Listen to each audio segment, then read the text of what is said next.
Noodles আমাদের সকলের বাড়িতে প্রায়শই হয়ে থাকে। এইভাবে একবার নুডলস যদি আপনারা বাড়িতে ট্রাই করেন, অন্য সব রেসিপি থেকে এই রেসিপিটাই বারবার বানাতে চাইবেন। আশা করছি আজকের রেসিপিটি আপনাদের ভীষণ ভালো লাগবে। নমস্কার বন্ধুরা, ঐশীর মার রান্নাঘরে আবারও একটি নতুন রেসিপিতে আপনাদের সঙ্গে হাজির হয়েছি। এই নুডলসটা খেতে যেমন সুস্বাদু হয়, বানানো কিন্তু তেমনই সহজ। তাহলে প্রথম থেকে শেষ পর্যন্ত রেসিপিটি দেখার জন্য অনুরোধ রইল। প্রথমে এই রেসিপিটা বানানোর জন্য একটা ফ্রাইং প্যান ভালো করে গরম করে 2 টেবিল স্পুন সাদা তেল দিয়ে দিলাম। তেলটা ভালো করে গরম হলে দিয়ে দিচ্ছি একটা মাঝারি সাইজের স্লাইস করে কেটে নেওয়া পেঁয়াজ। পেঁয়াজটাকে আমাদের হালকা করে একটু ভেজে নিতে হবে।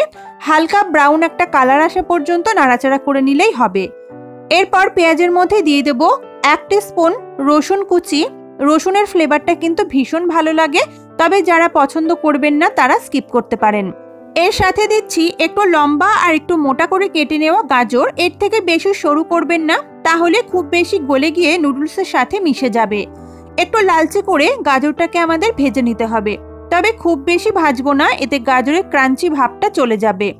হালকা একটু গাজরটাকে নাড়াচাড়া করে নিয়েছি। দেখুন, আশা করছি দেখেই বুঝতে পারছেন। এবার এইভাবে একটা সাইডে গাজর আর পেঁয়াজটাকে সরিয়ে রাখলাম। তারপর এর মধ্যে আমি একটা সাইডে দিয়ে দেবো 2টো ডিম। এখানে ডিমের পরিমাণটা আপনারা আপনাদের প্রয়োজন মতো দিতে পারেন, বেশি বা কম করতে পারেন। আমি 2টো ডিমই ব্যবহার করছি। ডিমের মধ্যে সামান্য একটু লবণ দিয়ে ডিমটাকে ভুর্জি বা ঝুরি বানিয়ে নিতে হবে। গ্যাসের ফ্লেমটা এই সময় একটু মিডিয়াম টু লোতে রাখবো, না হলে কিন্তু এই সাইড থেকে গাজরগুলো পুড়ে যেতে পারে। ডিমের ভুর্জিটা বানানো হয়ে গেলে সমস্ত কিছু একসাথে মিশিয়ে নিতে হবে।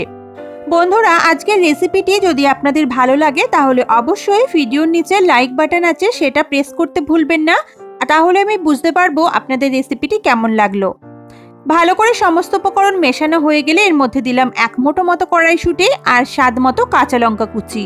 এখানে ঝালটা আপনারা যে যেমন খেতে পছন্দ করবেন সেই অনুযায়ী ব্যবহার করবেন। এবার ভালো করে আরও 1 মিনিট মতো নাড়াচাড়া করলাম। তারপর এর মধ্যে আমি দিয়ে দেব পছন্দ মতো নুডলস। এখানে আমি ম্যাগি নুডলস ব্যবহার করছি, অন্য আপনাদের পছন্দ মতো যে কোনো নুডলস কিন্তু ব্যবহার করতে পারেন। আমি এখানে 7 টাকা দামের 4 প্যাকেট নুডলস ব্যবহার করছি।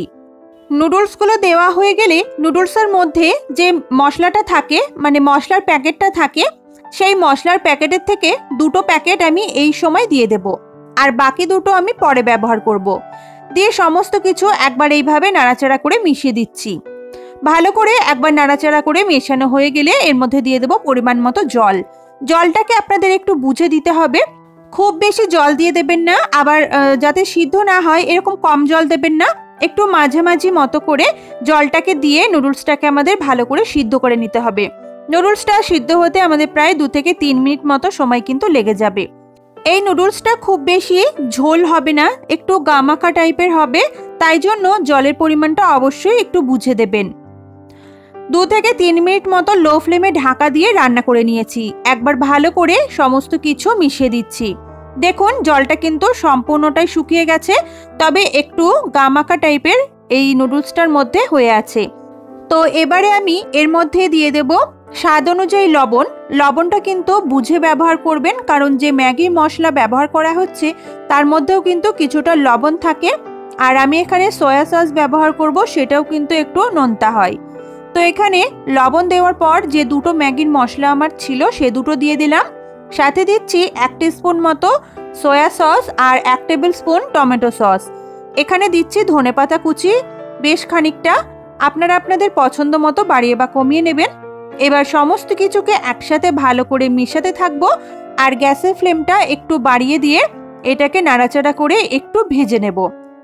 ভালো করে মিশিয়ে নাড়াচাড়া করে নিলেই আমাদের এই নুডলসটা কিন্তু একেবারেই রেডি। আপনারা গরম গরম সকালের ব্রেকফাস্ট অথবা স্কুল কলেজের টিফিন হিসেবে এটাকে রাখতে পারেন।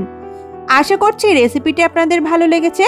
তাহলে অবশ্যই আজকের রেসিপিটি বাড়িতে একবার ট্রাই করে দেখার অনুরোধ রইল। রেসিপিটি যদি আপনাদের ভালো লেগে থাকে তাহলে ভিডিওতে একটা লাইক করে আমার চ্যানেলটা প্লিজ সাবস্ক্রাইব করে নেবেন। দেখা হবে আপনাদের সঙ্গে পরের দিন আবার নতুন নতুন কোনো রেসিপি নিয়ে।